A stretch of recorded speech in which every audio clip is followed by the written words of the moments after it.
I went around carrying a lot of shame, but the nature of shame is that you don't really know where it comes from. It's just there.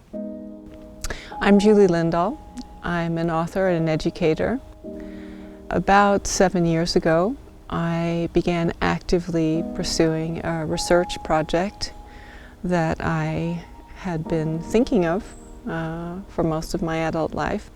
And it's the story of how it is that my grandparents became SS in occupied Poland throughout the duration of World War II.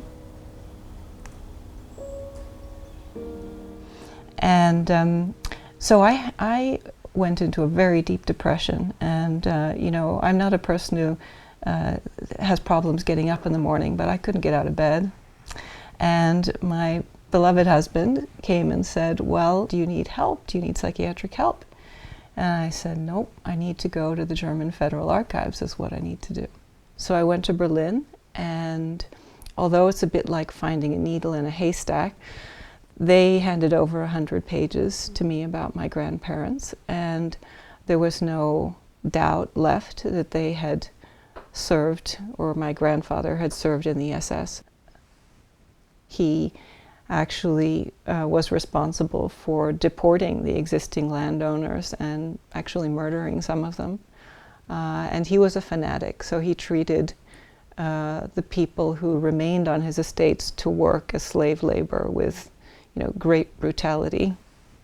When I was traveling around in rural Poland, and I met one of the persons who had endured my grandfather's reign of terror on one of the estates, and his eye was disfigured because my grandfather had beat him over the head when he was a 10-year-old boy because he hadn't doffed his hat. When the SS passed, that everyone had to doff their hats, and he didn't doff his hat, so my grandfather beat him. And when I realized that his face had been disfigured by my grandfather, I felt so bad. I felt so awful. I felt like I apologized to him and all this, and he got up at the end and he took both of my arms like this. He took them like this, and he held me like this, and he said, "You didn't do anything. You didn't do anything. So, you know, you don't have to bear the guilt of that time.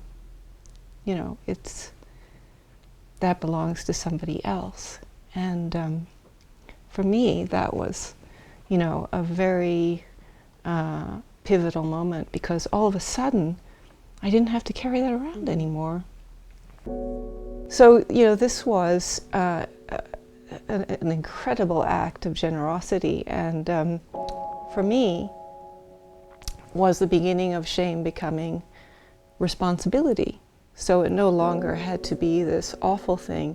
It was a feeling of, I have a responsibility to do something with this. And those are very different things. Shame, you can't contribute anything, but responsibility, you can do a lot with. So, yeah. It's a challenging story, but one that gives me a great deal of hope because of all the strangers who stepped in and helped me.